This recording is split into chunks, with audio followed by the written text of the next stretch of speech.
वन्दे बोधमयं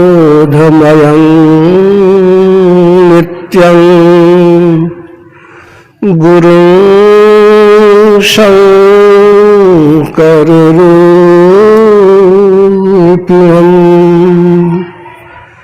यमाश्रितो हि वक्रोऽपि चन्द्रः सर्वत्र वन्द्यते।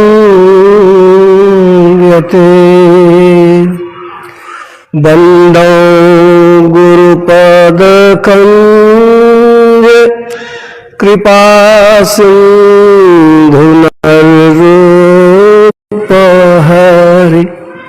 महामोहतमपुञ्ज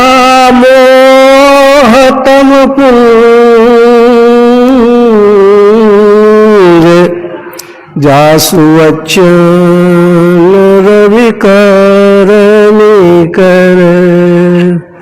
श्री सद्गुरु महाराज की जय।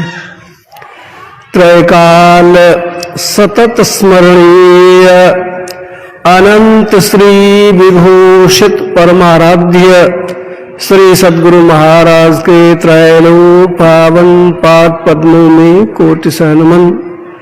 मंचस्थ मुद्मंगलमय वंदनीय महात्मागण, विद्वत समाज, धर्म प्रेमी सज्जन वृंद, धर्मशीला देवियों, हमें ज्ञात ही है यह 2 दिवसीय सत्संग हमारे बीच जो प्रोफेसर राजेंद्र प्रसाद शाह जी थे अब नहीं रहे, उनकी पुण्य स्मृति में मनाया जा रहा है। आज दूसरे दिन और अंतिम पाली का सत्संग है। बहुत सारी बातों को हम लोग सुन चुके हैं, भक्ति का प्रसंग चल रहा है और कुछ और बातें भी होंगी। सुन रहे हैं तो मैं जारी रखता हूँ। बोलिए श्री सद्गुरु महाराज की जय। यह स्थानीय लोग सत्संग करें, रोज हम लोग बाहर के लोग नहीं आवेंगे। समाज के लोग सत्संग को सही दिशा में ले जाए, सबसे अच्छी बात है।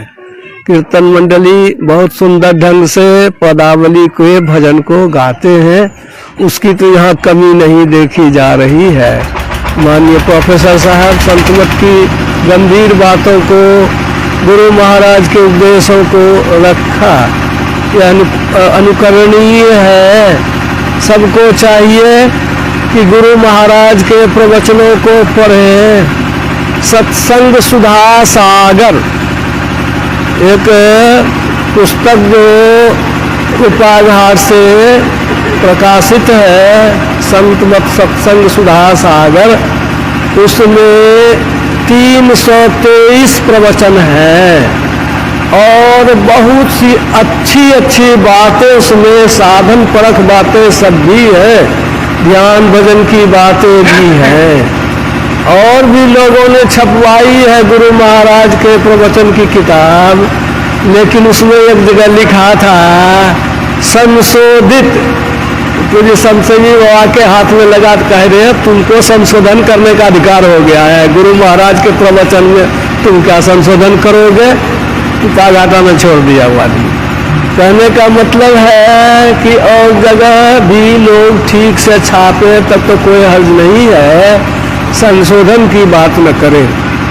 हम लोग यह आयोजन जो देख रहे हैं, ये सत्संग क्यों किया जा रहा है? वो पंडित जी को बुला करके अब वो जो पढ़ते हैं, पिंडदान करते हैं, वो श्राद्ध करते हैं, वो क्यों नहीं करके ये जो है श्राद्ध के निमित्त आप सत्संग ही कर रहे हैं? क्या कारण है?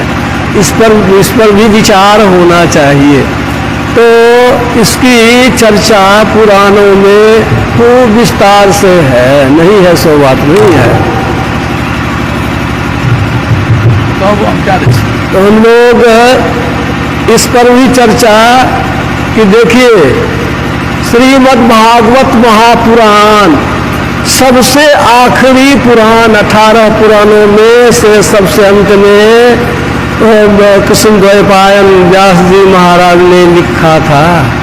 उसके प्रारंभ में ही उसका जो वर्णन किया गया है उसके महात्म्य का, वो मैं देख रहा था उसमें श्रीमद् भागवत के 11 स्कंद में 9 जोगीश्वर से राजा जनक का संवाद है।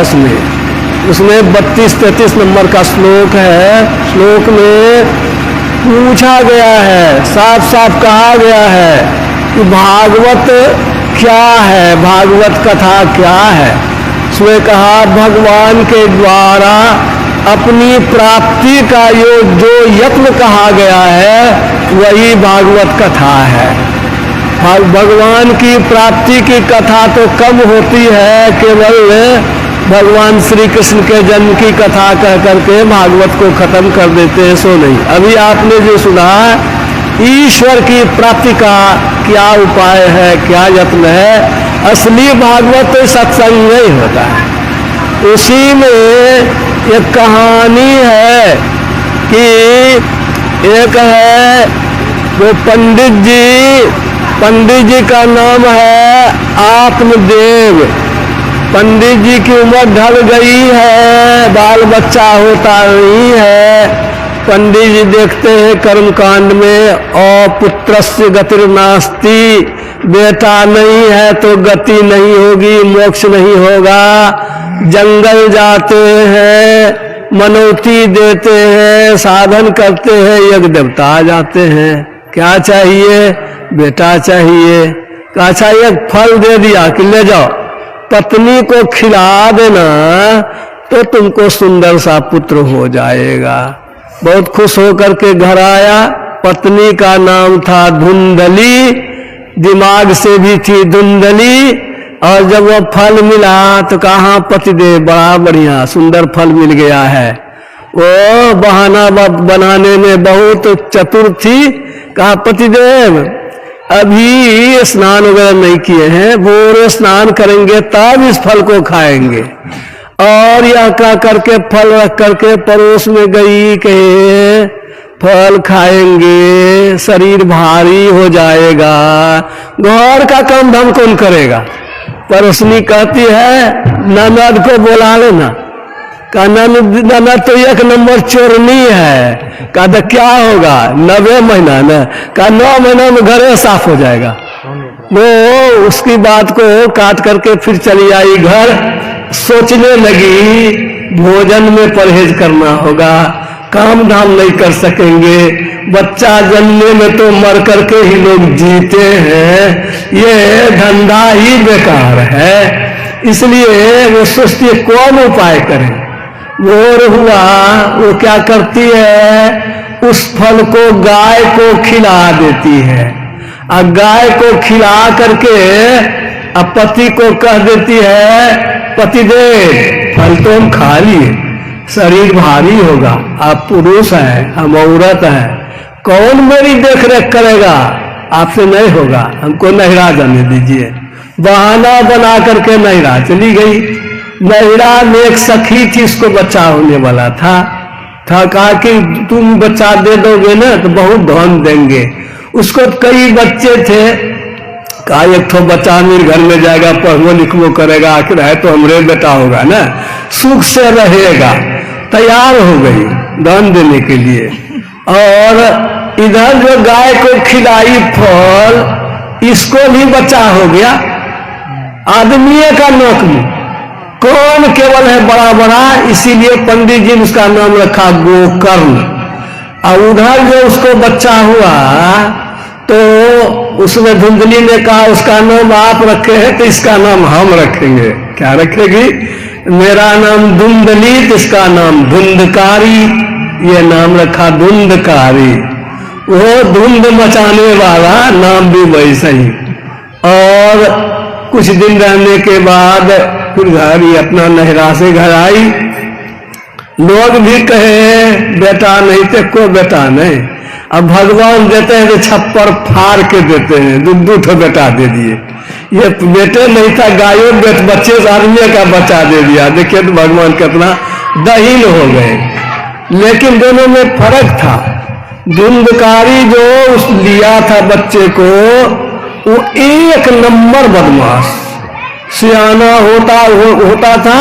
जब होता गया किसी को दांत काट ले, किसी का चुट्टी काट ले, किसी का कपड़ा फाड़ दे, झगड़ा सब उड़ाना दे। अभी भगवान का दिया हुआ जो फल का बच्चा था, गाय का गोकर्ण, एकदम सज्जन सुशील। उसने पिताजी से कहा, पिताजी हम ब्राह्मण हैं, अब उम्र हो गया हमारा पढ़ने वाला, मुझे जाने दीजिए, काशी जी में पढ़ेंगे। 20 बरस 25 बरस पढ़ता था उस समय लोग, तो वो चला गया काशी। इधर जो था धुंधकारी बड़ा होता गया, बदमाशी बढ़ती गई। गौ समाज का उलहना सुनते सुनते तंग आ गया। वो आत्मदेव जो ब्राह्मण था वो तो जंगल चला गया इस बेटा से बेटे वाला। अजात मृत मूर्खानम वर माद्यो न चांति में, नहीं बेटा हो तो थोड़ा दुख, बेटा नहीं है। अब बेटा जन्म होकर के मर जाए, अजात अमृत मर जाए तो दुख होता है कि भगवान देवो किया तो छीनिए लिया।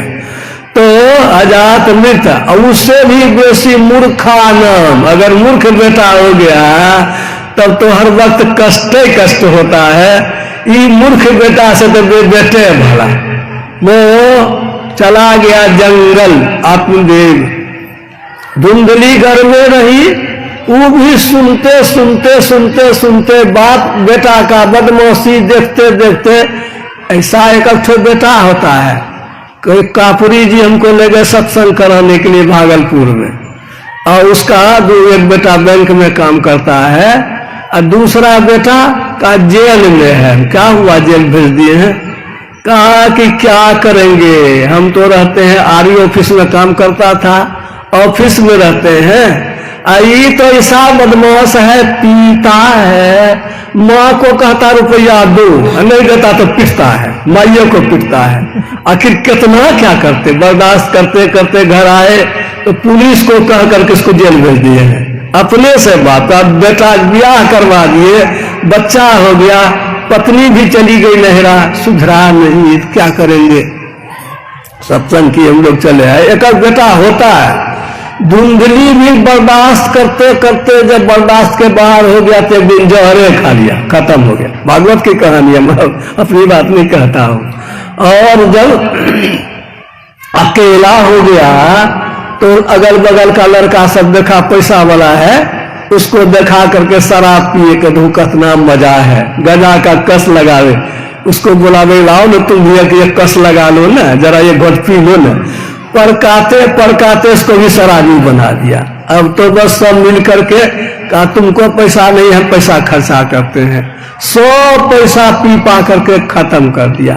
शराब तो बहुत खराब चीज होता है, लत लग जाता है तो छूटता नहीं है।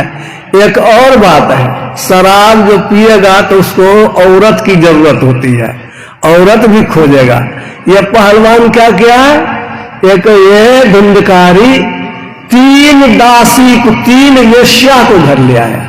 अब वेश्या के साथ रहता है, जितनी संपत्ति थी खत्म हो गया, तो 3 था ही डकैती शुरू हो गया। डकैती करते करते एक दिन बहुत माल लाया। तीनों वेश्या सोच रही है, विचार कर रही है, डकैती करता है, आज नहीं तो कल पुलिस तो पकड़वे करेगी, केवल इसी को नहीं पकड़ेगी, हम लोगों को भी बांध के पुलिस ले जाएगी। तब क्या करोगे, धन बहुत है, जिंदगी भर दिक्कत नहीं होगी।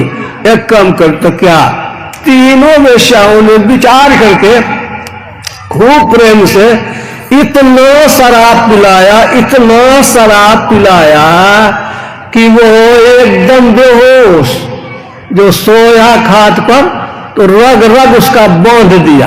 बेहोश है, उसको क्या पता। सब कुछ जब बांधा हो गया, एक वेश्या चढ़ गई छाती पर, बंधा हुआ है, लगी कंठ दबाने के लिए।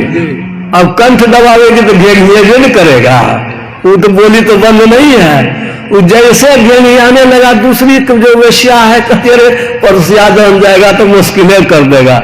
वो चूल्हा से गरम छावर जो था ना चूल्हा में, वो लहर में छाव ला करके उसके मुंह में ठूस दिया।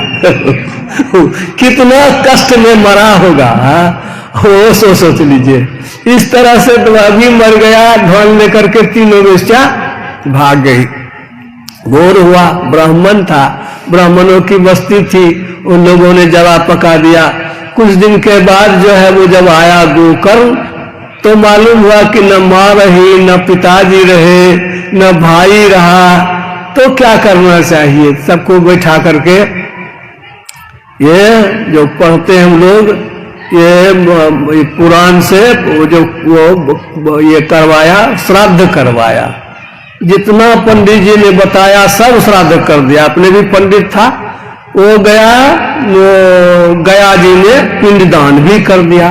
और वहां से आ करके तो अपने डीह पर छत्ती के नीचे जब लेटा हुआ है, रात में आता है, कभी ऊंट, कभी घोड़ा, कभी बकरी, कभी कुछ बन जाता है। देखे तो हिलता डुलता, कौन है? कौन हो जी? पंडित था, जल लिया, मारा कि कौन हो बताओ। स्थिर हुआ, कहा भैया नहीं पहचाने, कौन हो तुम? कहा मैं आपका भाई हूँ धुंधकारी। अरे तुम्हारे लिए तो हम सब श्राद्ध कर दिए, गया जी में पिंड दान कर दिए, अब तू अभी तक ये है तुम? कहा भैया हम एक नंबर का पापी है, ये सबसे कुछ नहीं हुआ, उपाय कीजिए। भूत जोनी में बड़ा कष्ट होता है। भूत का मुंह होता है सुइया के नोक के बराबर, अब पेट होता है बड़की ठोहरिया वाला। वो भूत जो है वो पानी नहीं पी सकता है, कांटे परले पानी पीबियो प्यासल ही मरी जइयो। कल हम कहानी कह रहे थे आप लोगों को, तो वो बहुत उसको कष्ट होता है। अब वो कहे भैया जल रहा है, दे कोई उपाय करो, मेरा कल्याण करो। अब जो है क्या कहेगा वो सब पंडित को भोर में बैठाया कि कोई उपाय। पंडित ने कहा गरुड़ पुराण में जितना था सब तो ये गया, अब जो है पंचदान श्राद्ध, कौन वृक्षोत्सर्ग श्राद्ध, कौन कौन श्राद्ध होता है, सब श्राद्ध अभी से हम लोगों के पास कोई उपाय नहीं है। तब भगवान सूर्य की आराधना किया, उनसे पूछा, उन्होंने कहा सत्संग करो, यही भागवत कथा को सत्संग। 7 दिनों तक भूतवा को सत्संग सुना दो तो उसका कल्याण हो जाएगा। श्रीमद् भागवत में एक कहानी, वो कैसे सुनेगा भूतवा? हवा में हिलता है तो बांस गाड़ दिया 7 पोर का, अब बांस में पोर में भुरकी होता है, खाली रहता है, घूर कर छेद करके कहा तुम इसमें घुस जाओ। भूत था, घुस गया। और उस दिन से जो है 7 दिनों तक जब ये सत्संग हुआ, जब 7 दिन सत्संग सुना तो 7 पोर फट गया, दिव्य शरीर उसका हो गया। तब कहा कौन हो जी? कहा भैया नहीं पहचाने, हम गोकर्ण है, आपकी कृपा से हमारा कल्याण हो गया, उद्धार हो गया। यह है, मैं गया था हरिपुर मर्रो, वो इलाहाबाद के करीब में है, सत्संगी एक ठो है, वहां पर दीक्षा ली, उसकी बहन वगैरह भी दीक्षा ली थी। दीक्षा तो लिया, लेकिन उसके ऊपर भूत की साया थी। वो उसको कहे कुछ छोड़ो इसको, कहे मैं जो भजन भेद दिए हैं ना, वो गुरुजी जो है हमको बताए हैं भजन भेद, वो कहेंगे तब हम उसको छोड़ेंगे, जहां कहेंगे रहने के लिए वहां रहेंगे। लोग फोन किया कब आपको पाघाट में रहिएगा, तो बता दिए तारीख। सब आया, उसका पिता भी आया, पति भी आया, बेटी भी दिल्ली में, पति उसका काम करता था, पूरा परिवार सब आया। भूतवा जो था वो जो उसके देह पर था, वो कहा सबको बाहर निकालिए तब हम बता देंगे। और सबको निकाल करके तो क्या बात है, कहा बाबा 25 वर्ष से इसके देह पर हम हैं, अब इसको हमारा देह में घर हो गया है, आप समझा दिए, हम भजन ध्यान करते हैं, देखते भी हैं, इसको वैसे नहीं छोड़ेंगे। बताइए आप क्या, तुम कैसे देह में आया? कहा कि ये कौन भूत है? तो उसका भाई था। कहा उस जन्म में हम थे राम कृष्ण परमहंस के चला, आई थी उस समय में चमनिया थी, दोनों थे गुरु भाई बहन थे, इसके साथ गड़बड़ की है तो गंगा माई ने हमको बहुत बड़ा दंड दिया, गंगा जी में डूब करके मरा था। वो कहा गंगा माई को ऐसा नहीं करना चाहिए। तो उनको कहा, हमने कहा कि अच्छा बोलो क्या करोगे, रहोगे? कहा हाँ बाबा रह जाएंगे। हम कहा अच्छा ठीक है, कहाँ रहोगे? तो जहाँ रखिएगा। हम कहाँ रखेंगे? पेड़ पर रहेगा। तो कुपा घाट में जो महला सत्संग हॉल होता है ना, उसके ऊपर में वहां सब कोई गए तो वहां गए कौन पेड़ पर, बेल पर रहोगे कि नारियल पर रहोगे? तो कहा कि दोनों बढ़िया है। तो उनका बेल पर रहो।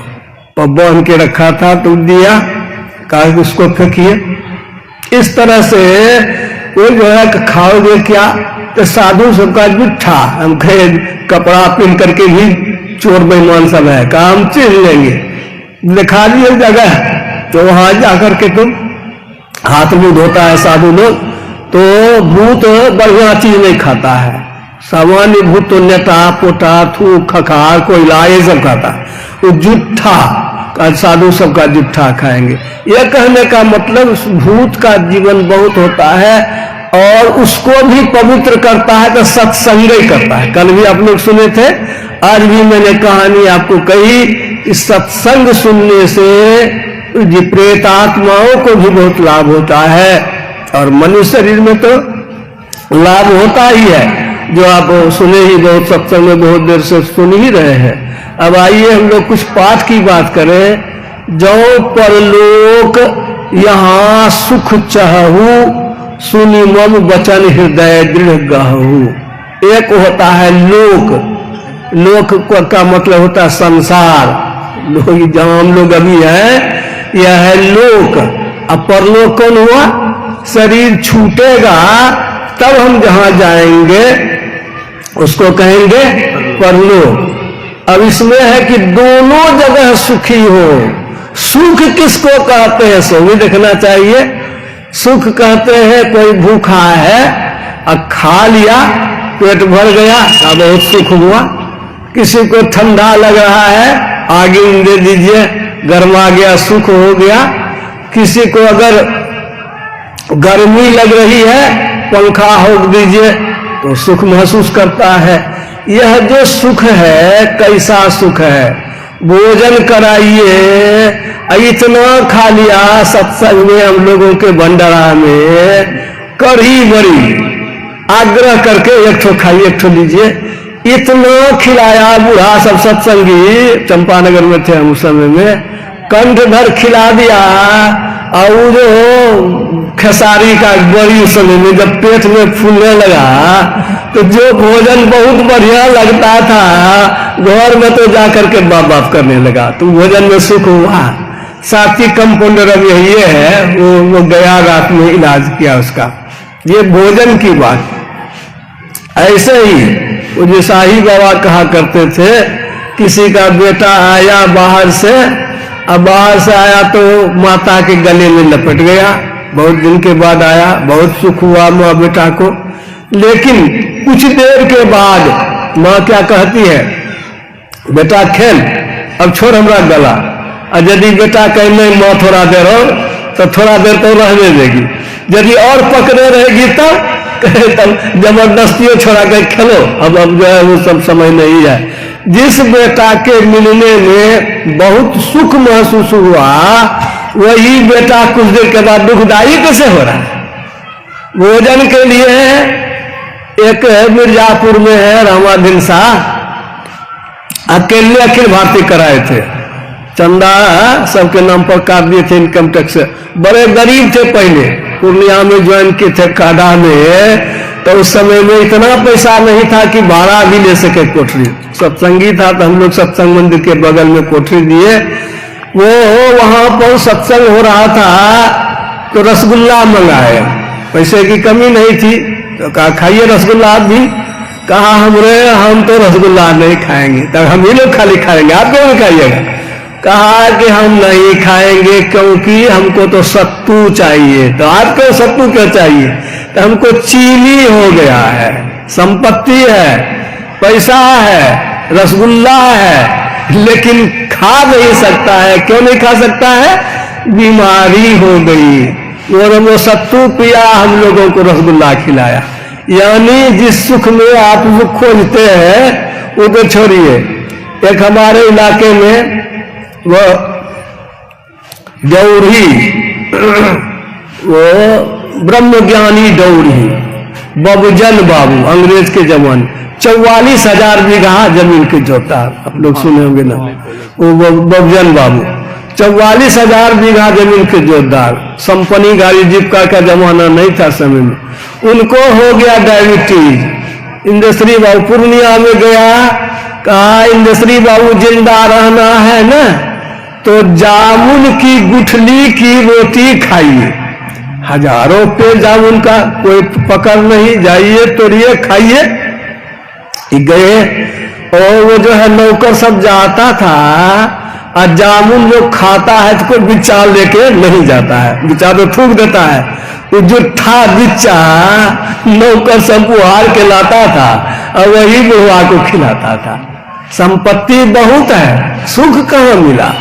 कहने का यह मतलब है इंद्रिय जन्य सुख ये असली सुख नहीं है। गुरु महाराज ने कहा सभी इंद्रिय को भोग गुरु कहते हैं रोग, करा देते वियोग भजो साध गुरु। ये इंद्रिय जन्य जो भोग है वह क्या है? रोग। कौन रोग है? एक रोग तो सबको हुआ होगा, खुजली हुआ है कि नहीं हुआ है? सबको हुआ होगा। एक बेर हाथ फेरिए खूब बढ़िया लगता है, और जब उस पर 10 बेर फेरिए हाथ वो लहू खून निकलने लगता है, लहरने भी लगता है। यानी कि इंद्रिय जन्य सुख पहले आपको तो ठीक लगता है, लेकिन भोगने के बाद तो बहुत कष्टदायी हो जाता है। इसलिए यह जो सुख है इंद्रिय जन्य जो सुख है, अरे पानी पिलाओ कन सूखता है पानी लो। तो ये इंद्रिय जन्य सुख जो है यह सदा का सुख नहीं है। कोई ऐसा सुख है जो कि कभी दुख में बदले ही नहीं, हर वक्त सुख है। क्या ऐसा भी कोई सुख है? न घटे न बढ़े। संतों ने कहा, वो सूरदास जी महाराज ने कहा, परम स्वाद सब ही जो निरंतर अमित तोष उपजावे। हम लोगों के भीतर में वह पूर्ण संतुष्टि वाला भी सुख है, उसका ऐसा संतोष कि हटता बढ़ता नहीं है। अमित तोष, कभी असंतुष्टि होती ही नहीं है। यही का अमित तोष उपजावे।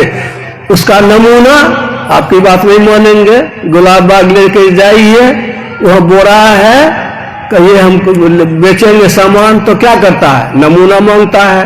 कैसे निकालता है नमूना? बम्मा भोगता है, निकाल करके तब देखता है, तब दाम लगाता है। ऐसे ही कहेगा कि वैसा सुख है कि झूठे कहते हैं, गप्पे सब तो नहीं मारते हैं।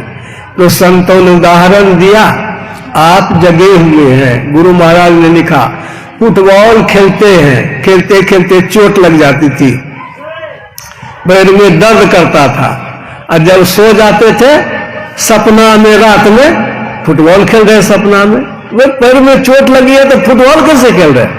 तो कहेंगे जिस पैर में चोट लगी थी वो तो खटिया पर है, और सपना में जो फुटबॉल खेलते हैं उसमें दूसरा ही पैर है।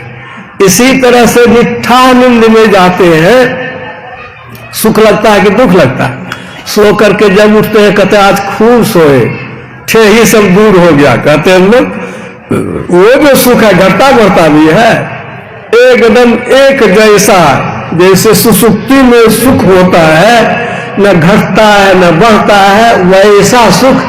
लेकिन सुसुप्ति में होश नहीं है, ज्ञान भी रहे, वैसा सुख रहे, वह कहीं है कि नहीं? वह सुख है ईश्वर भजन में। वही गोसाई जी ने कहा, जो आप सुन रहे थे, 3 अवस्था तजहू तब भजहू भगवन। ये 3 अवस्था जो है जागृत सुसुप्ति में हम लोग जाते आते रहते हैं, इसमें भजन नहीं होगा। चौथी अवस्था में जाएंगे तब।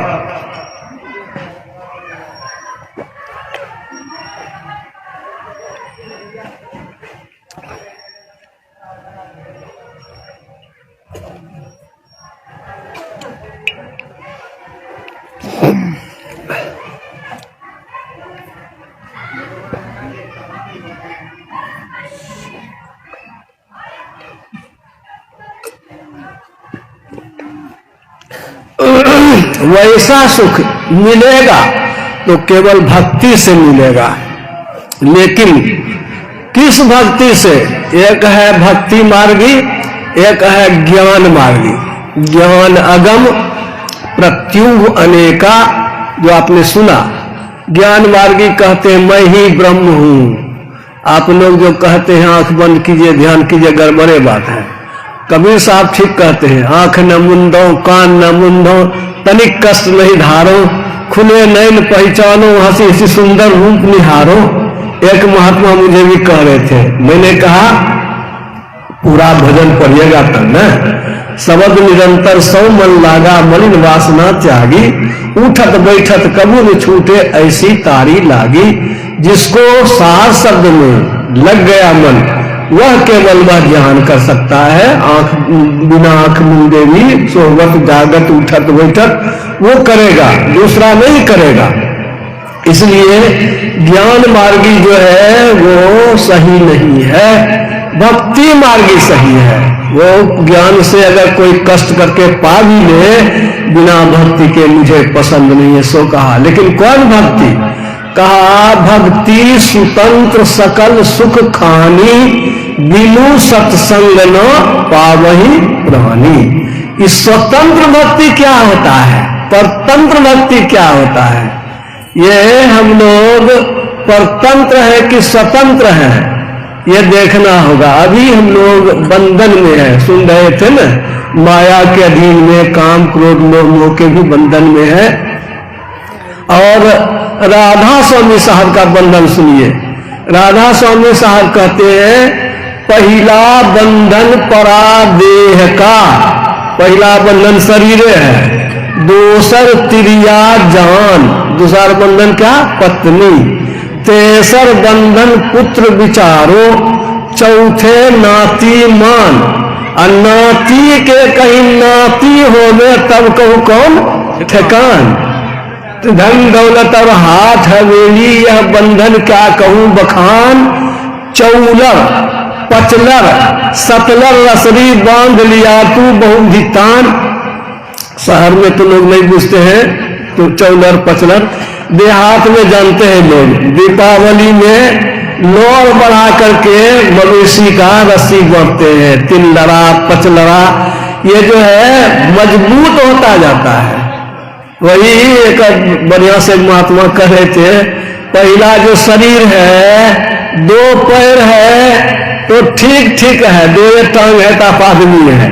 अब पत्नी हो गया तो क्या टांग हो गया? दो दो चार। चार टांग किसको, पैर किसको होता है? गधा को, जानवर को। अब लगनी शुरू हो जाएगा, काम धाम कारोबार शुरू हो गया, पत्नी चार टांग हो गया। एक बेटा हो गया तब क्या टांग हो गया? 6 टांग। किसको होता है? मकरा को। मकरा क्या करता है? जाल बुनता है और बहुत बढ़ाना होगा, कोटा में भेजना होगा, फला जगह पकड़ते हैं ना। तो वो कहा कि 6 टांग हो गया, मकरा की तरह जाल बुनते रहिए। एक और हो गया तब, पोता हो गया तब 8 टांग किसको होता है? कोकरा को। कोकरा में क्या खूबी है? कोकरा का बच्चे कोकरा को खा जाता है, कोकरा का बच्चा ही खा जाता है। यानी आपका परिवार बढ़ता गया, आप उसी मोजरा करके समाप्त हो गए। यह जो है इस बंधन में हम लोग बंधे हुए। गुरु महाराज ने भी कहा बंधन, गुरु महाराज ने कहा गुरु गुरु मैं करो पुकारा, सतगुरु साहब सुनो हमारा। उसमें उन्होंने कहा, उन्होंने भी कहा पहले तन शरीर का बंधन तन, तब कहा मन का बंधन तन मन गुण इंद्रिन कर बंदी, तन मन गुण इंद्रिन कर बंदी, होई भोगो विषरस आनंदी, 5 तत्व प्रकृति पंचमीसा, के बस 3 मुख बरतो ईसा, काम क्रोध मद लोभा मोहा, नींद भूख आलस तन छोहा, चंचलपन कटुता असहनता, वृथा गुनावन प्रण विचलनता, सब मिलकर उपद्रव भारी, सुस्थिरता नहीं सको संहारी, गुरु गुरु मैं करो पुकारा। तन का बंधन, मन का बंधन, तीनों गुण, 17 स्तंभ, उत्पत्ति पालन विनाश, इसका बंधन। ये जो है तन मन गुण इंद्रियों का बंधन, इंद्रियन कर बंदी, ये विषयों के भोग में बंधे हुए हैं। कितने ही 5 तत्व हैं, इसकी 5-5 प्रकृतियां हैं। इस सब का जो है मन पर बोझ है पड़ा हुआ, इसमें भक्ति क्या होगी? ये तो हम लोग बंधे हुए हैं। ऐसे भी जाते हैं चढ़वा चढ़ाने के लिए, 5 टकिया भोला बुबा चढ़ा दिए, उधर से जो है आमदनी होना चाहिए 5 लाख टका, बिजनेस किए हुए हैं ना। वैसे ही जो करते हैं, ये परतंत्र भक्ति का ये सब लक्षण है। स्वतंत्र भक्ति क्या है? इन सब से हट करके, ऊपर उठ करके तब जो भक्ति करेंगे वह जति तपी की 8 अंगुर, जोगी की 4 ठहराइए जी। जो योग साधना करते हैं तो उसका 4 अंगुर चलता है। जिनके बाहर भीतर नाही, ताको काल नहीं खाए है जी। पलटू जाए 8 अंगुर भीतर को, ताकि देह नहीं नसाए है जी। ये स्थिति है सांस की। तो हम लोगों में साधन भजन के द्वारा वो स्थिति प्राप्त करना है।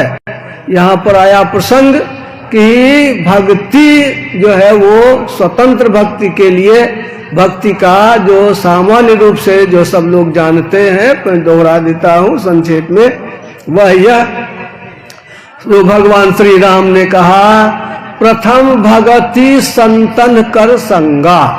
संतों का संग ही पहली भक्ति है। और भक्ति का लक्षणों में देखिए, सबरी माई कैसी भक्ति न है। वो जो तू भगति करन को चाहत हो, निंदा से मत डरी हो जी। 5 छरी कोई सिर पर मारे, सहत बने सही लीजियो जी। मूर्खा के आगे ज्ञान न कथियो, मौनी होय के रहियो जी। अपर त्रिया से नेहो न करियो, देखत दूर से भागियो जी। साहेब कबीर जी के निर्गुण गारी, महिरम होय के बुझियो जी। ये सब जो है भक्ति में यह जरूरी होती है। सरल बरन भाषा सरल, सरल अर्थमय मान। तुलसी सरलय संत जन, ताहि परी पहचान। सरलता ये साधुओं का पहला चिन्ह है।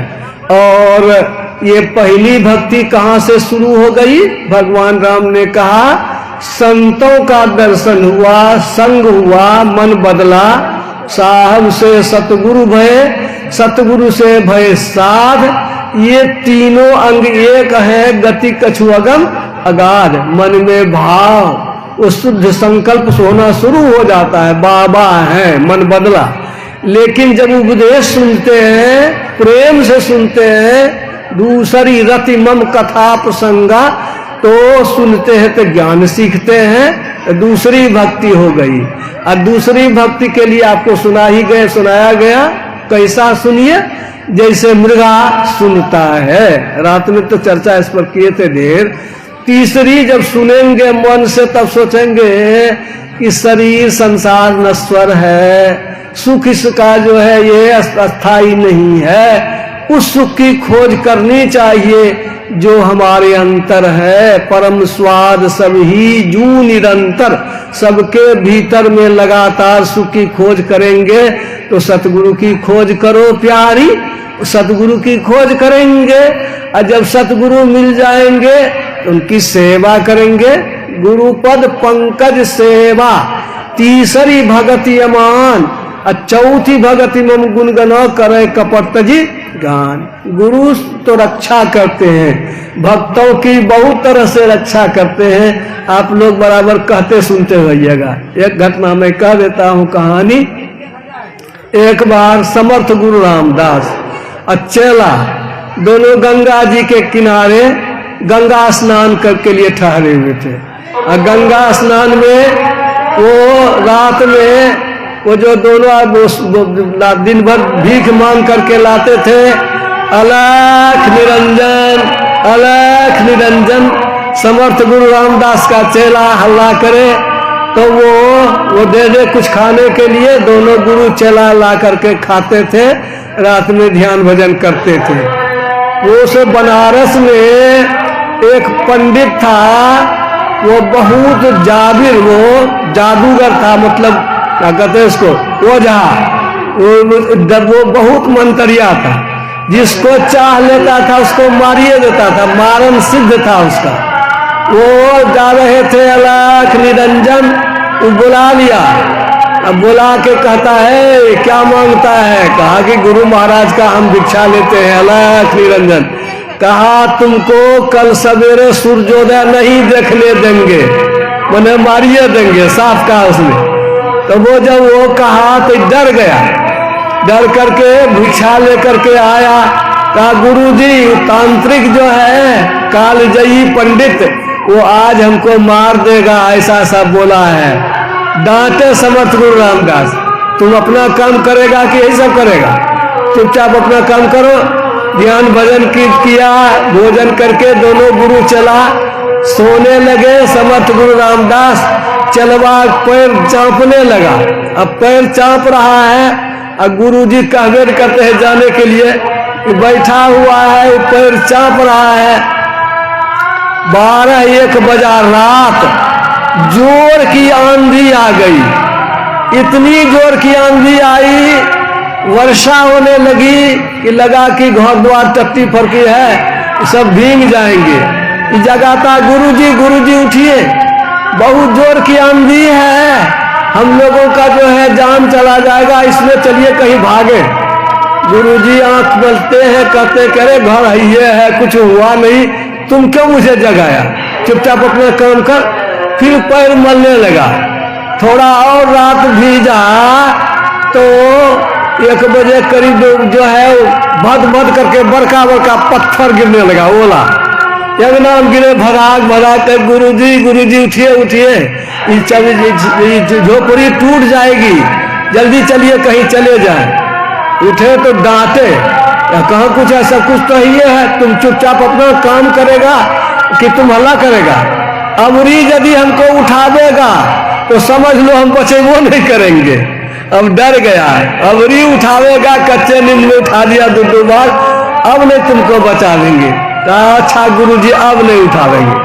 फिर सो गए। पैर जांच रहा है, जो करीब जो 2:30 बजता है, वो तो देखता है कि एक बुढ़िया आ गई एक नाम में, नाटक कर रही बुढ़िया। कर रे बेटा तू भाग गया, तुम तो बचपने में भाग गया बेटा, बहुत दिन हो गया बेटा तुमको देखे हुए, बेटा आओ न गले मिलेंगे बेटा। ये कहे बुढ़िया तुमको हम चिंते नहीं है, हम गुरुजी का पैर छोड़ करके जाएंगे नहीं, तुमको आना है तो तुम आओ ना। भला उस दुनिया को इतनी हिम्मत कि समर्थ गुरु रामदास के पास जाए, वहीं से ताल मारे कि रे बेटा कलेजा कट रहा है, बेटा आओ। वो जब वो नहीं गया तब तक में जैसे 3 बजा कि दुनिया गए। वो समर्थ गुरु रामदास जी का ध्यान का समय हो गया। कहा जाओ तुम भी तैयार हो जाओ, बैठो ध्यान करो। वो भी ध्यान करने लगा, ये भी ध्यान करने लगा। भोर हुआ, कमंडली हाथ में अलख निरंजन कालजयी पंडित के हो करके गुजरा। करे तुम जिंदा ही है? कहा तुमको क्या बुझाता, मर गए हैं क्या? जिंदा ने तो मरे हुए हैं। अब तो उसका मन ठंडा हो गया। कहा कि कौन है तुम्हारे गुरुजी? का कौन गुरुजी है? समर्थ गुरु रामदास। हमको भी ले चलो। तब वो ले गया, समर्थ गुरु रामदास के पास गया। इतना डांटे कि कहा तुम यही सब काम करता है, ये जो काम है तांत्रिक वाला, तो जिंदे में देह में घाव हो जाता है, दूसरे को जो है तुम कष्ट पहुंचाते हो, पिल्लू फल जाता है, ये गलत चीज है। समर्थ गुरु सिर पर खरे, कमी तो ही का दास, रिद्धि सिद्धि सेवा करे, मुक्ति न छोड़े पास। इसलिए गुरु पर बहुत सारी कथाएं हैं, मैं उधर नहीं जाऊंगा। थोड़ा सा मैंने कहा गुरु की सेवा खूब मन से करना चाहिए। कौन सेवा कीजिएगा? वही जातिएगा तो बहुते चला है। इसलिए आज्ञा समन सुसाही सेवा, गुरु की आज्ञा में बरतिए। क्या आज्ञा है? सत्संग नित अनुध्यान नित रहिए, करत संलग्न हो, व्यभिचार चोरी नशा हिंसा झूठ तजना चाहिए। ये करेंगे तो उनकी आज्ञा का पालन भी होगा, उनके गुणगान करेंगे, स्तुति विनती गाएंगे। मंत्र जाप मम दृढ़ विश्वासा, पंचम भजन सो वेद प्रकाशा। ये गुरु जो बतावेंगे मन को एक ओर करने का, यह मंत्र जाप है। आप ऐसा जाप करें कि मन तदाकार हो जाए। समझ समझ करके जब जप किया जाता है मन उस रंग में रंग जाता है। 101 नंबर के प्रवचन में गुरु महाराज का विस्तार से इस पर चर्चा है। तो समझ समझ करके जब करते जाएंगे तो बहुत से शब्दों से मन हट करके एक शब्द में आ जाए। ये अभ्यास करने की जरूरत है, लगातार करने की जरूरत है, अजपा की स्थिति पैदा करने की जरूरत है।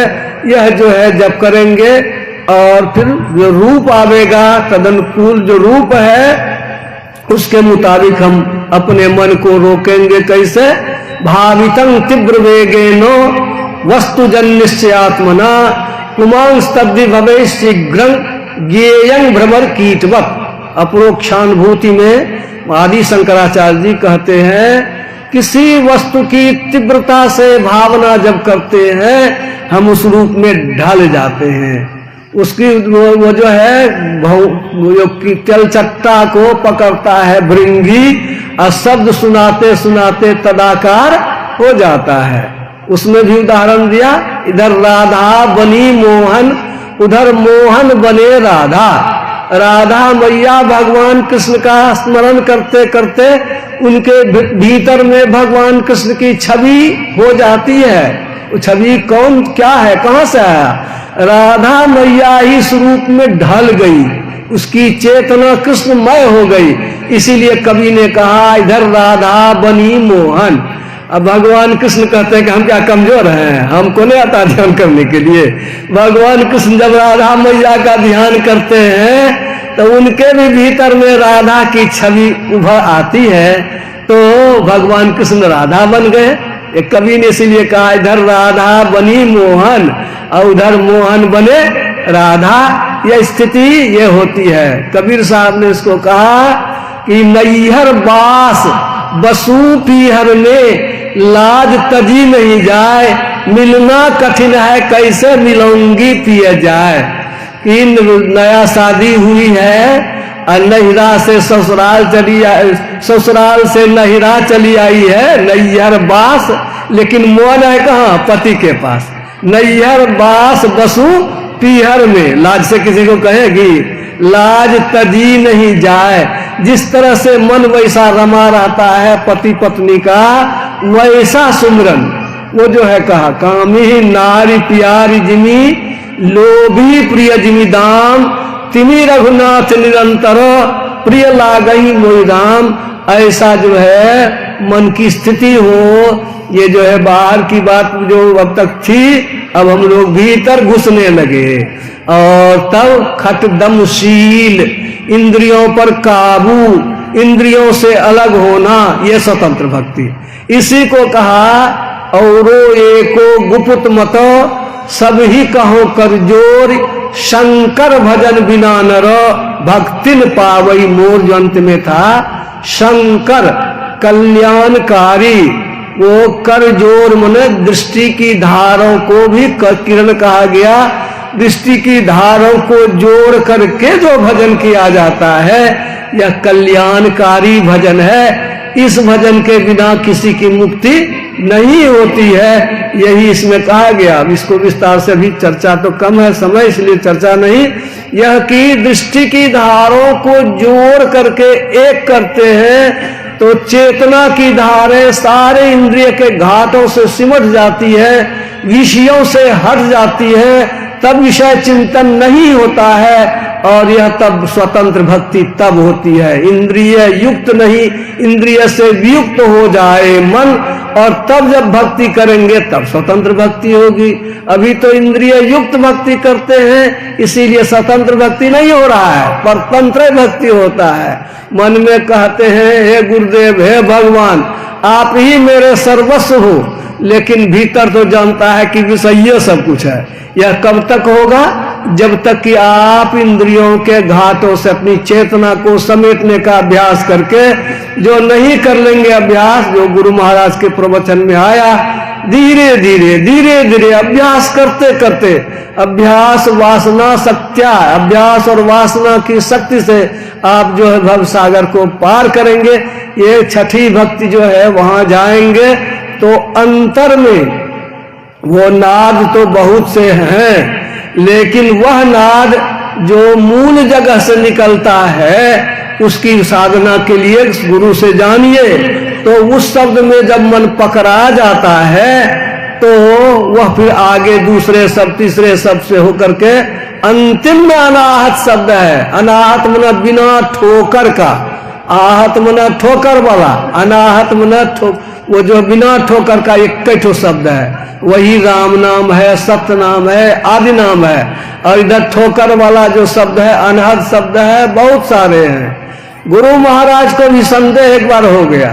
पूज्य श्रीधर बाबा सुनाते थे कि एक बार गुरु महाराज को, या तो गुरु महाराज को कहा था बाबा देवी साहब ने कि लाला तुमको जानकारी के लिए मैं यह शब्द भेद बता दे रहा हूं, लेकिन मैंने 32 वर्षों तक पहले इसका अभ्यास किया, तब सब साधना किया।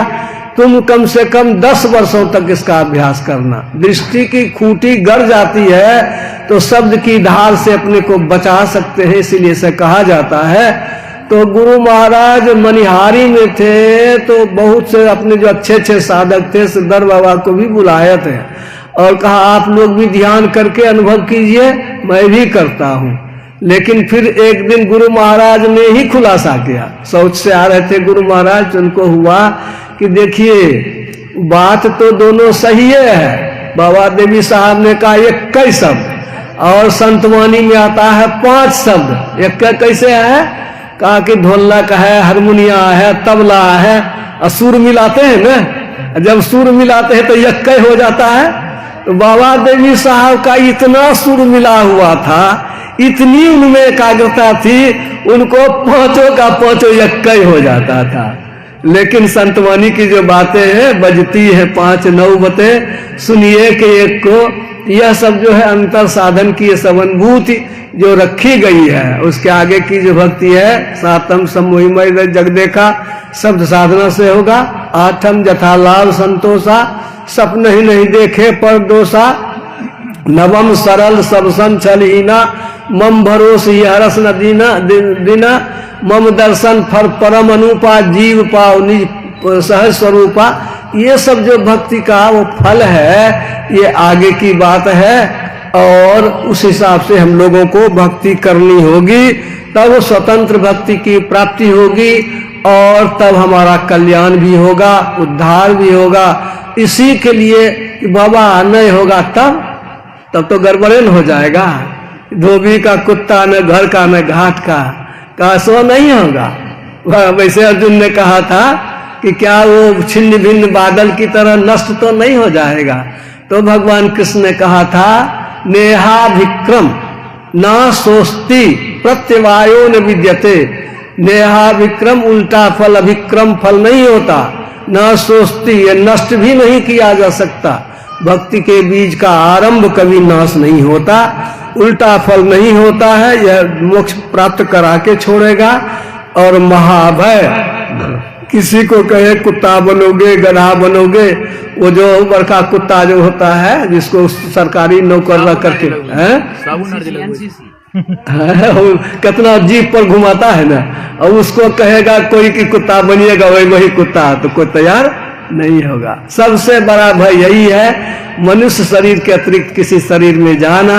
इसलिए इससे यदि बचना चाहते हैं तो यह भक्ति, इससे क्या होगा?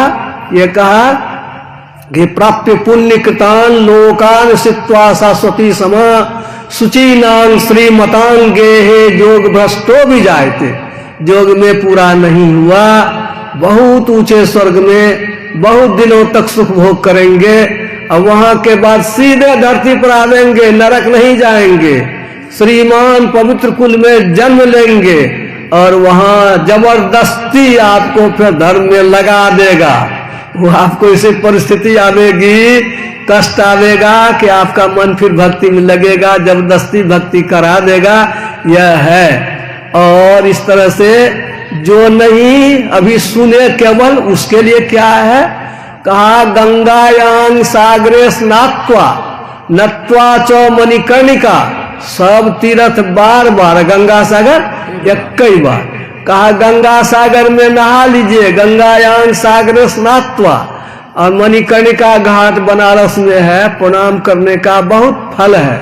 नत्वा च मणिकर्णिका। आई जो सुषमना ध्यान की जो चर्चा हुई, दृष्टि साधन की जो चर्चा हुई, ये वह ध्यान की जो चर्चा हुई, सुषमना ध्यान योगस्य कलांग नारहंती खोर सिंह। इसके पसंग उसका नहीं होता है फल। इतना बड़ा फल आपको प्राप्त हुआ। ये ठंडी में ये सब लोग जो है इतना देर समय निकाल करके बैठे रहे, तो हम लोग बड़े पुण्य के भागी हुए। ये प्रोफेसर साहब को भी पुष्पांजलि करने के लिए फूल रखा हुआ है, पुष्पांजलि भी हो जाएगी और सब लोगों का कल्याण हो। गुरु महाराज से प्रार्थना है कि प्रोफेसर साहब, इनके परिवार का, बच्चे का, और आप लोग जो सब कोई आए हैं, जो क्षण से, कन से, मन से थोड़ा भी इसमें सहयोग किए हैं, सबके लिए गुरु महाराज से प्रार्थना है सबका लोक और परलोक मंगलमय हो, सबके हृदय में भक्ति का संस्कार जगे। इन्हीं शब्दों के साथ मैं अपनी वाणी में विराम देता हूँ। बोलिए श्री सद्गुरु महाराज की जय।